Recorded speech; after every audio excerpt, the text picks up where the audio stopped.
नमो तस्सा भगवतो अरहतो। नमो बुद्धाय। मैं आरपी सिंह आप सभी का हार्दिक स्वागत करता हूं हमारे विशेष कार्यक्रम धम्मदीप के विशेष एपिसोड में।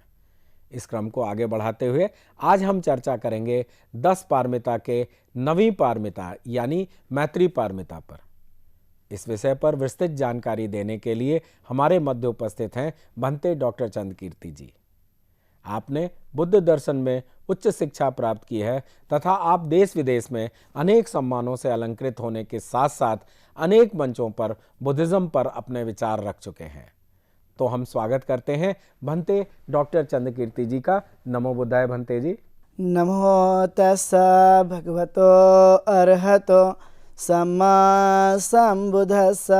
नमो तस्सा भगवतो अरहतो सम्मा संबुद्धस्सा।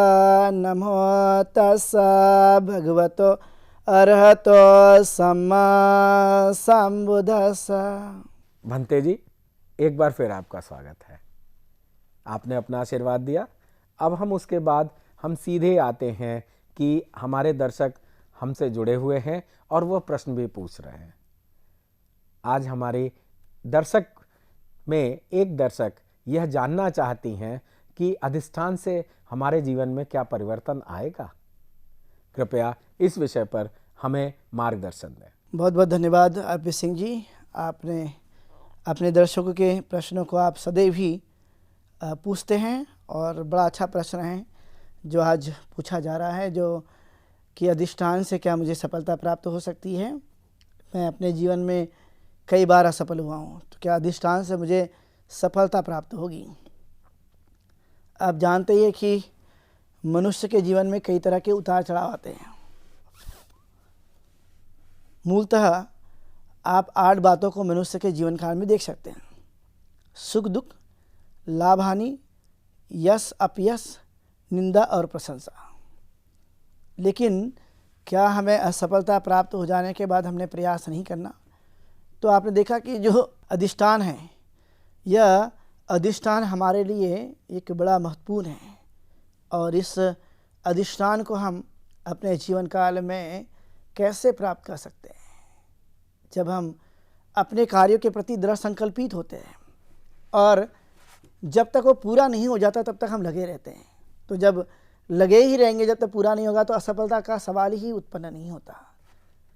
यहाँ पर सफलता प्राप्त होती है क्योंकि हम अपने इरादों में, अपनी प्रतिज्ञाओं में, अपने संकल्पों में, अपने उद्देश्य में पूरी तरह से लगे रहते हैं और उद्देश्य की प्राप्ति तक हम पूरी तरह से प्रयास करते रहते हैं। इसलिए आपने देखा होगा कि कहा जाता है कि हमें नियमित रूप से अपने कार्य को करना, कठिन परिश्रम करना, अपने जो भी सपने हैं उसको जब तक पूरा ना हो जाए तो उसमें लगे रहना। जितना हम लोग लगे रह सकते हैं वह रात दिन एक करके उसे प्राप्त करते रहना। इसलिए असफलता हमें सफलता दिलाती है। बार बार प्रयास करने पर असफलता समाप्त हो जाती है और मैं अपने जीवन काल में सफल बन जाता हूँ। यह एक बड़ा महत्वपूर्ण काम है। जो सोच है वो सोच हमारी बनते रहती है, क्योंकि सफलता के लिए हम प्रयास करते हैं तो वो तो मिलेगी, वो हमारे से दूर नहीं जा सकती। लेकिन हमें उतना एफर्ट, उतनी शक्ति, उतनी सोच को हमें विकसित करना पड़ता है, बढ़ाना पड़ता है। जैसे जैसे हम बढ़ाना शुरू करते हैं, जैसे जैसे हम अपने जीवन को वह भाव देते रहते हैं, तो आप देख पाएंगे कि वह चीज़ें हमें प्राप्त होगी। वो कहीं हमसे समाप्त नहीं हो सकती, वह हमारे सम्मुख रह सकती हैं। इसलिए दर्शकों, आपको चिंता करने की ज़रूरत नहीं है।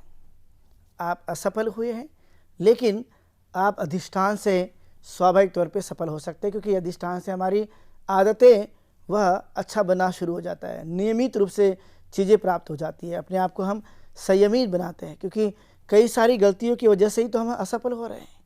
लेकिन जब हम ठीक ढंग से इस धम्म मार्ग पर आते हैं और अधिष्ठान करते हैं, हाँ मुझे ये करना है। जैसे हमने बुद्ध का कई बार उदाहरण लिया है कि उन्होंने सोच लिया कि मुझे ज्ञान प्राप्ति करनी है तो उन्होंने कर लिया। वैसे ही संसार में बहुत सारे जो लोग होते हैं वह अपने इस अधिष्ठान को लेते हुए वह पूरी तरह से वह अपने जीवन में कामयाबी की तरफ आगे बढ़ते हैं। इसलिए प्यारे दर्शकों, आपको बहुत ज़्यादा चिंता करने की ज़रूरत नहीं है, वह अपने आप को बनाए रखने की ज़रूरत है। बस जैसे जैसे हम अपने आप को बनाए रखेंगे वैसे वैसे हमारा जीवन बेहतर होते चले जाएगा। आपको सफलता भी मिलेगी, आपको आपके सभी सपने पूरे होंगे। आपने आज इस प्रश्न को पूछा तो मैं आपका बहुत बहुत धन्यवाद अदा करता हूँ।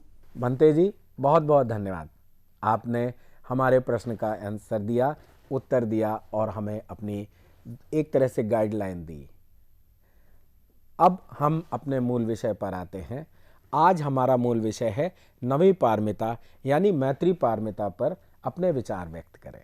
भंते जी, बहुत बहुत धन्यवाद आरपी सिंह जी। आप के दर्शकों के लिए आज हम लोग विस्तार से बातचीत करेंगे मैत्री पारमिता।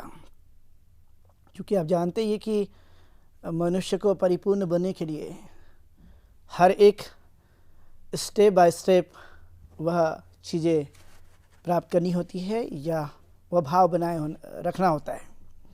क्योंकि आप जानते हैं कि मैत्री शब्द ही अपने आप में बड़ा परिपूर्ण है, साधारण नहीं है। इसीलिए तथागत गौतम बुद्ध ने एक बार भिक्खु आनंद से कहा था कि मैत्री यह संपूर्ण मेरा धर्म है। जब आप देखेंगे तो वह संपूर्ण ताकत इसके अंदर में मिल जाती है। मनुष्य के जीवन का एक ऐसा भाव जो आपस में बंधुभाव और बहुत ही गहराई से अपनत्व की भावना को जन्म देता है। इस संसार में सभी अलग अलग हो सकते हैं, लेकिन जब बड़ा गहराई से हम देखते हैं तो जानते हैं कि इस संसार में सभी प्रकृति के द्वारा बनाया गया यह सब कुछ है। इसलिए हम एक दूसरे के नज़दीक हैं, जुड़े हुए हैं, कोई अलग नहीं है। इसलिए मैत्री का व्यवहार यह एक महत्वपूर्ण व्यवहार है। यह एक ऐसा आचरण पद्धति है जिससे हम सभी के प्रति ठीक तरह से भाव बना सकते हैं। तथागत गौतम बुद्ध ने अपने समय में यह उपदेश देते हुए बताने की कोशिश की कि हमने सबके प्रति मैत्री भाव बनाए रखने पर जोर देता रहना चाहिए। जब मैत्री भावना हम लोग अपने आप को अपने अंदर जब इसे बढ़ाते हैं, इसे कोशिश करते हैं विकसित करने की, तो आप देखेंगे कि यह अपने अंदर में एक बड़ी पुष्ट रूप से यह चीज़ें हमें देखने के लिए मिलती हैं। और वह एक ऐसा जीवन पद्धति हमारे पास है जिसे हम मैत्री भावना कहते हैं। मैत्री का यह गुणधर्म जो कई तरह के भाव को जन्म देता है। इसलिए कहा गया कि मैत्री भावना हम अपने लिए, दूसरों के लिए, संसार में रहने वाले सभी जीवों के लिए, अपने माता पिता के लिए, अपने इर्द गिर्द रहने वाले लोगों के लिए, अपने आस पास पड़ोस में रहने वाले लोगों के लिए, अपने नगर में रहने वाले लोगों के लिए, अपने देश में रहने वाले लोगों के लिए और इस संसार में जितने भी लोग हैं, जीव जंतु है, सबके प्रति असीम मैत्री भावना को हम उत्पन्न करें। इसलिए तो तथागत का भावना, तथागत का चित्त, यह मैत्रीपूर्ण होने की वजह से हम देख पाते हैं कि वह संसार को जीत लिए थे।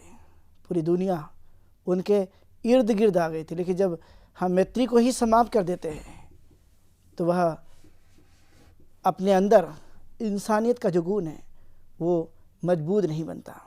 इसलिए तथागत गौतम बुद्ध ने मैत्री का जो अभ्यास है यह एक बड़ा महत्वपूर्ण अभ्यास है, जिसके अभ्यास करने से, व्यवहार में लाने से आप देख पाएंगे कि एक तो बड़ा सुख से नींद आती है। सुख से नींद का मतलब है कि जब आपको चिंताएं नहीं होगी, जब आपको तनाव नहीं होगा, डर नहीं होगा, आपकी भावना अच्छी होगी, तो स्वाभाविक है कि आपको नींद अच्छी आ सकती है, सुखपूर्वक सोता है। कई बार आपने देखा बहुत सारे लोग इस संसार में सुखपूर्वक नहीं सोते हैं, दवाएं खानी पड़ती है, टेंशन की वजह से उन्हें नींद नहीं आती तो रात भर जागना पड़ता है, और जब जागते हैं तो दिन रात लंबे हो जाते हैं। अलग अलग तरह की जो सोच है वो बढ़ती है। तो यह स्वाभाविक तौर पर देखा जाए तो यह अभ्यास मनुष्य के जीवन को अच्छी तरह से बनाए रखने पर मदद करता है, सुखपूर्वक सोता है। इसके साथ साथ आपने देखा होगा कि जो मैत्री भावना का अभ्यास करते हैं वो निरोगी रहता है। वो निरोगी इसलिए रहता है क्योंकि वह किसी के बारे में गलत विचार नहीं करेगा, तो उसकी मानसिकता, उसकी जो भावना है, उसका हार्मोन्स जो है, जो शरीर के और मन के अंदर स्रावित होता है, वह ठीक तरह से होगा, वहाँ गड़बड़ी नहीं होती, इसलिए वो निरोगी रहता है।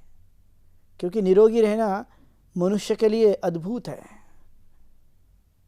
जिसे पाली में कहा जाता है आरोग्य परमालाभा।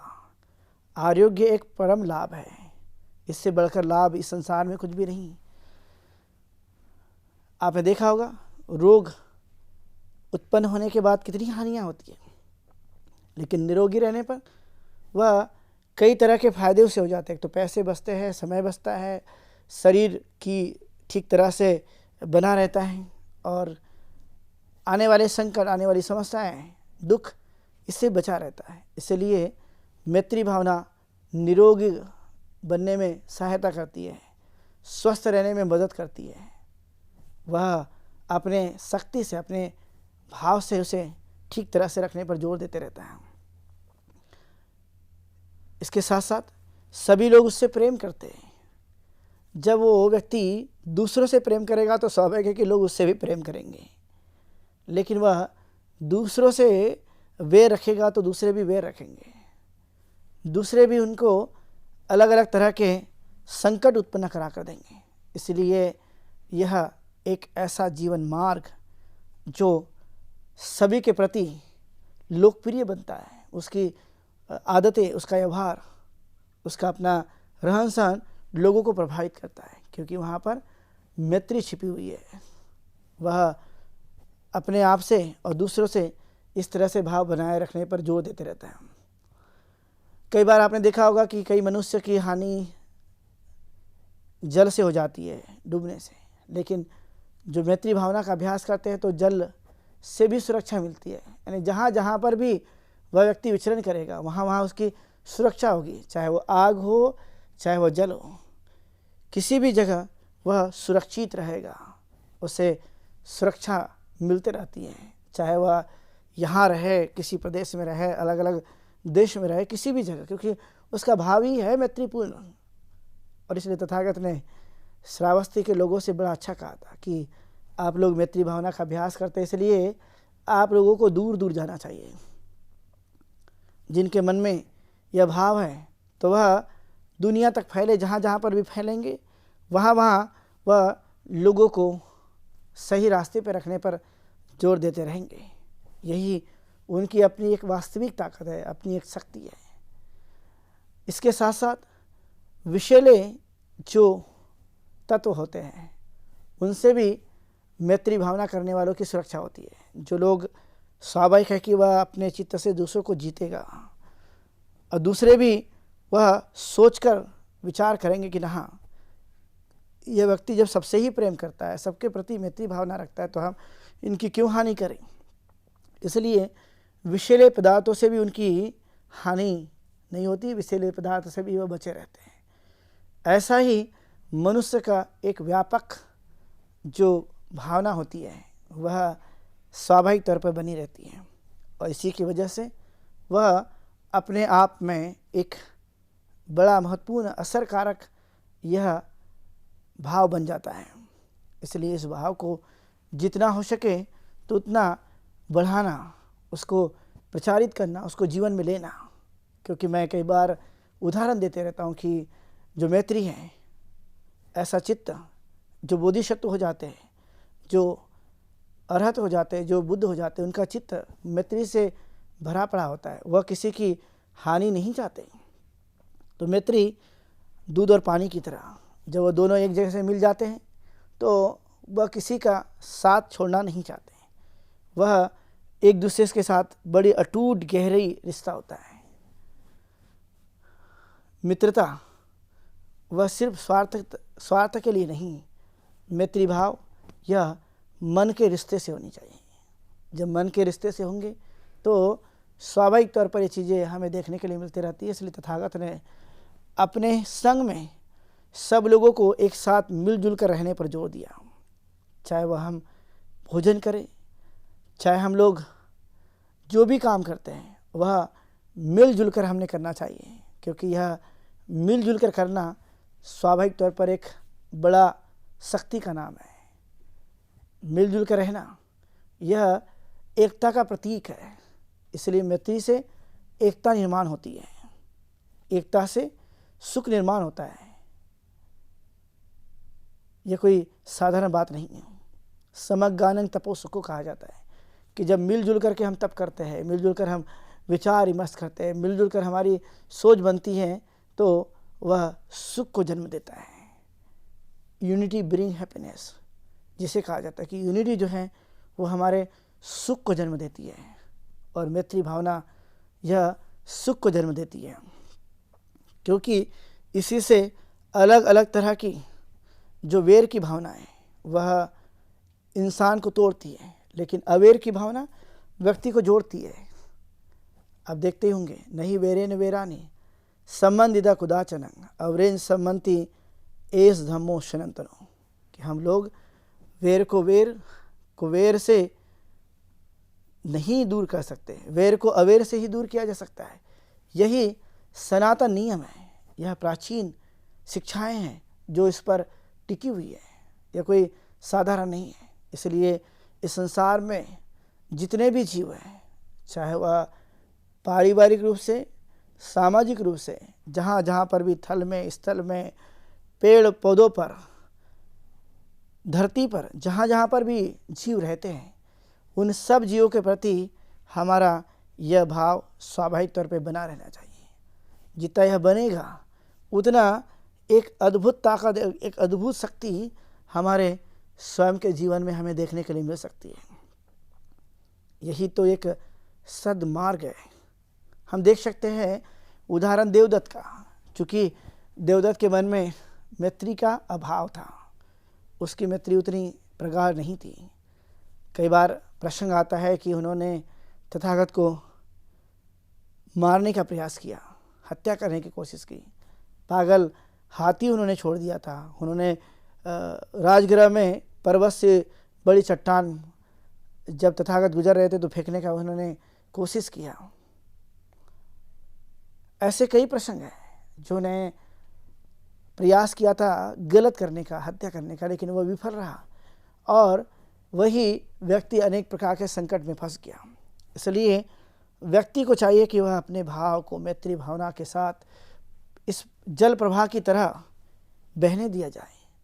जैसे जैसे ये जल प्रवाह की तरह ये फैलेगा, लोगों तक पहुँचेगा, लोगों को भाव पता होगा तो सभी लोग नज़दीक आ जाते हैं। आपने देखा होगा जब हम पशु पक्षियों से भी मैत्री करते हैं तो वह हमारे नज़दीक आते हैं, वो कितने भी हिंसक क्यों ना हो, लेकिन मैत्री भावना से हम उनको नज़दीक लाते हैं, जोड़ते अपने साथ में, क्योंकि वह भी हमारी तरह ही जीव है।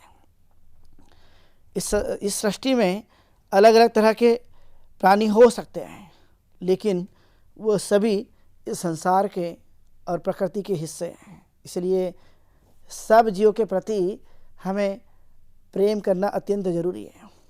कई बार आपने देखा होगा कि कोई छोटे छोटे जीव जंतु बड़े बड़े जीव जंतु की भी मदद करते हैं। जब संकट आता है तो छोटे छोटे जीव, कोई भी मनुष्य किसी के भी काम आ सकता है जब उसके अंदर में मैत्री भावना होती है। इसलिए इस मैत्री की अटूट ताकत को, अटूट शक्ति को, यह अद्भुत भावनाओं को जितना हम लोग विकसित करते रहेंगे, जितना हम बढ़ाते रहेंगे, जितना ऐसे हमें और भी विकसित करते रहेंगे, तो स्वाभाविक तौर पर हम देख पाएंगे कि यह हमारे लिए बहुत ही महत्वपूर्ण है और हमें जीवन जीने के लिए ये पूरी तरह से सहायता करती है। इसलिए सुबह होते ही हमें सबको मैत्री भावना अपने मन में निर्माण करनी चाहिए, क्योंकि जैसे ही मैं अपने भाव को बनाता हूँ मैत्री के लिए कि संसार में जितने भी जीव जंतु हैं वो सभी अपने जीवन काल में ठीक ढंग से सुखपूर्वक जीवन को जी सके। यही एक प्रगाढ़ मैत्री है। हम जानते हैं कि संसार में छोटी छोटी चीज़ें से भी बड़ी चीज़ें बनती हैं, लेकिन वह अभ्यास मनुष्य के लिए अत्यंत जरूरी है। आप देखते होंगे कि तथागत की मैत्री ने अलग अलग तरह के जीवों को, अलग अलग तरह के मनुष्य को उन्होंने अपने साथ जोड़ दिया। यही मनुष्य की एक वास्तविक ताकत जो मनुष्य के साथ रहती है। तब आपने देखा होगा वहाँ भाव होना चाहिए, उसमें सोच होनी चाहिए, उसमें विचार होना चाहिए। और जैसे जैसे हम अपने इस विचार को मजबूत बनाते रहते हैं, जैसे जैसे हम अपनी सोच को और भी बढ़ाते रहते हैं, तो स्वाभाविक है हमारा चित्त तरल पदार्थ की तरह हो जाता है। तब वहाँ पर अहंकार नहीं होता, क्योंकि मैत्री है तो अहंकार एक साथ नहीं रह पाएगा। वहाँ पर किसी भी प्रकार का लालच नहीं होता, किसी प्रकार का मोह नहीं होता, वहाँ पर किसी भी प्रकार के जो दुख देने वाले विचार है वो नहीं होते, क्योंकि मैत्री ने उन सब चीज़ों को जला दिया है, उन्हें नष्ट कर दिया है। इसलिए बोधिसत्व, अरहत और बुद्ध, इनका मन पूरी तरह से ऐसी चीज़ों से ऊपर उठ गया है, जहाँ पर मैत्री के अलावा और भी कुछ हमें दिखाई नहीं देता, क्योंकि यही एक मैत्री की वास्तविक ताकत है जो हमें अपने कार्यों में मजबूती के साथ आगे बढ़ाती है। आप संसार के कोई भी जीवों के नज़दीक जा सकते हैं, क्योंकि वो आपसे भी प्रेम करते हैं, वो आपको हानि नहीं पहुंचाना चाहते। लेकिन जब हम उनको हानि पहुंचाते हैं तो वह भी हमें हानि पहुंचाने वाले मिल जाते हैं। जब हम प्रेम करने वाले होंगे तो हमें प्रेम करने वाले लोग मिल जाएंगे। लेकिन यदि हमारा भाव ही अंदर से अलग हो जाता है, तो आपने कई बार महसूस किया होगा कि हमारे अंदर की निकली हुई ये ताकत, निकली हुई शक्ति, यदि वह सही है तो आपको दूसरों को भी सही समझ में आती है। लेकिन जैसे ही आपके अंदर के भाव बदल जाते हैं तो बाकी सब लोगों को समझ में आएगा कि यहाँ तो गलत है। इसलिए सभी जीवों के साथ, सभी मनुष्य के साथ सभी लोग आपने एक जैसे व्यवहार करते भी नहीं देखा होगा। कई बार आप देख सकते हैं, क्योंकि वह उसके अपने स्वभाव पर, उसके अपने भावनाओं पर, उसके अपनी सोच पर ज़्यादातर निर्भर करते रहता है। और इसलिए हमें पूरी तरह से अपने इस व्यवहार को, इस आचरण को, इस तरह के मैत्री भावना से पूरी तरह से अपने आप को बनाना, तैयार रखना अत्यंत ज़रूरी है। तथागत गौतम बुद्ध के जीवन काल में कई ऐसे उदाहरण देखे जा सकते हैं जहाँ पर मैत्री से पूर्ण भाव है। एक बार आप जानते ही हैं कि देवदत्त ने एक हिरन को मारा और हिरन तड़पते तड़पते वह उस ओर गया जहाँ पर सिद्धार्थ गौतम थे। जैसे सिद्धार्थ गौतम ने देखा कि हिरन तड़प रहा है तो उसे पानी पिलाकर उसकी मलहम पट्टी कर दी गई और उसे एहसास हुआ कि हाँ, मैं अब ठीक हो सकता हूँ, और हिरन ठीक भी हुआ। और उसके बाद में हम देखते हैं कि देवदत्त आते हैं उसका पीछा करते करते, और देखा कि वह कहाँ है। सिद्धार्थ गौतम मिले तो सिद्धार्थ गौतम से पूछा गया कि आपने कोई हिरन देखा है? तो उन्होंने कहा हाँ ज़रूर देखा है, मैंने उसकी मलहम पट्टी की है। तो वो कहते कि इस हिरन पे मेरा अधिकार है। तथागत ने कहा नहीं, आप तो मारने वाले थे, लेकिन मैंने उसको बचाया है। तो मारने वालों का अधिकार नहीं होता, बचाने वालों का होता है, क्योंकि मारने वाला बड़ा नहीं होता, बचाने वाला बड़ा होता है। और इसलिए उस हिरन पर आपका कोई अधिकार नहीं है। अक्सर आपने देखा होगा कि मनुष्य के जीवन काल में कई बार ऐसी घटनाएं होती रहती हैं, लेकिन जो हम जीवन देते हैं, जहाँ पर लोगों के प्रति हम अपना सही भाव को बनाए रखने की कोशिश करते, सुरक्षा देते हैं, तो उस पर हमारा अधिकार हो न हो, लेकिन इस प्रकृति की सानिध्य में रहते हुए आप देख पाएंगे कि सच्चाई तो है, बचाया गया है। सच्चाई क्या थी? मारा गया है। सच्चाई है, बचाया गया। तो दोनों ही सच्ची बातें हैं, मारने वाले भी और बचाने वाले भी। तो जो बचाने का परिणाम है वो अद्भुत होगा, लेकिन मारने का परिणाम वो भी उसके अनुसार होगा। लेकिन ज़्यादातर यह स्वाभाविक तौर पर देखा जाता है कि इंसान जब किसी को बचा नहीं रहा है, लेकिन हत्या कर रहा है, हिंसा कर रहा है, मार रहा है, पीड़ा पहुंचा रहा है, अन्याय अत्याचार कर रहा है, तो यह इससे नफरत की भावना, द्वेष की भावना और भी प्रज्वलित होती है। लेकिन जैसे जैसे यहाँ पर प्रेम बढ़ता है, मैत्री बढ़ती है, तो मैत्री बढ़ने से वह पूरी तरह से समाप्त हो जाती है। तब वह मन से सोचता है कि हाँ, मैंने अपने जीवन काल में अच्छे कार्य किए हैं, कुशल कार्य किए हैं और मुझे अच्छे कार्य करते ही रहना चाहिए। इस अटूट ताकत को हमें जितना हो सके तो गहराई में समझना, उसे उतारना कितना महत्वपूर्ण है। इसलिए जब भी मैं जीवन जीता हूँ, हर दिन का जीवन जीता हूँ, हर दिन के जीवन में मैत्री भावना का अभ्यास करना, यह अपने स्वयं के लिए लाभदायक है। और जब स्वयं के लिए लाभदायक होता है तो वह दूसरों के लिए भी लाभदायक बन जाता है। क्योंकि ज्ञान का दो तरीके से लोग उपयोग करते हैं, एक तो सही दिशा में और एक होता है गलत दिशा में। लेकिन जहाँ पर मैत्री से यह ज्ञान जुड़ा है, वहाँ पर ज्ञान का उपयोग सही दिशा में होगा।